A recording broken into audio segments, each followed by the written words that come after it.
Hello বন্ধুরা, এই যে সেদিনকে তোমাদের কোশ্চেন করেছিলাম যে এটা কি মাছ। তো একজনই পেরেছিল, আমার বন্ধু বলেছিল বাচা মাছ।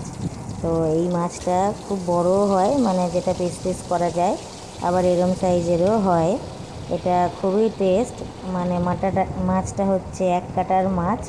মাছটায় খুব একটা কাটা নেই। খেতে খুবই সুস্বাদু, মানে তেলাটে মাছ, মাছের গায়ে আঁশ সেরকম থাকে না, তাই এটা নাম হচ্ছে বাছা মাছ। তো এই মাছটা করে নেব। দেখো, কালো জিরে ফোড়ন দিলাম আর আলু দিয়ে দিলাম। আর আলুটা একটু ভাজা ভাজা হয়ে গেলে তারপর পেঁয়াজটা দিয়ে দেবো। তো তাহলে একসাথে পেঁয়াজ আর আলু ভাজাটা হয়ে যাবে। পেঁয়াজ দেওয়া হয়ে গেলে রসুন দেবো। এখানে আদা পড়ে না, আমি আদা দিই না এই মাছটাতে। শুধু রসুন ফোড়ন দিয়েও করতে পারো, পেঁয়াজ ছাড়া, ঝাল আর কালো জিরে টমেটো দিয়ে। তো আমি আলু দিয়ে করছি। এবার জিরে গুঁড়ো, লঙ্কার গুঁড়ো, নুন, চিনি, হলুদ গুঁড়ো দিয়ে দিলাম আর কাঁচা লঙ্কা টমেটো দিয়ে একসাথে ভালো করে কষিয়ে নেব। টমেটোটা গলে যাওয়া পর্যন্ত ভালো করে কষিয়ে নেব। তো এইভাবে তোমরা মাছটা করে দেখবে।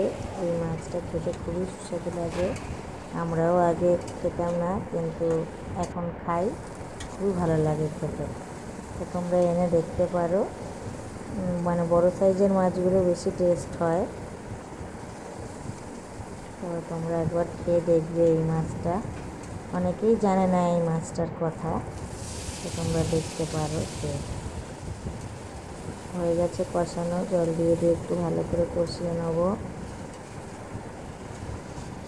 টমেটোটা মোটামুটি গলে গেছে, আলুও সিদ্ধ হয়ে গেছে, কষাতেই সব সিদ্ধ হয়ে গেছে। শুধু একটু জল দিয়ে ফুটিয়ে, মাছটা দিয়ে ফুটিয়ে নিলেই রান্নাটা রেডি হয়ে যাবে।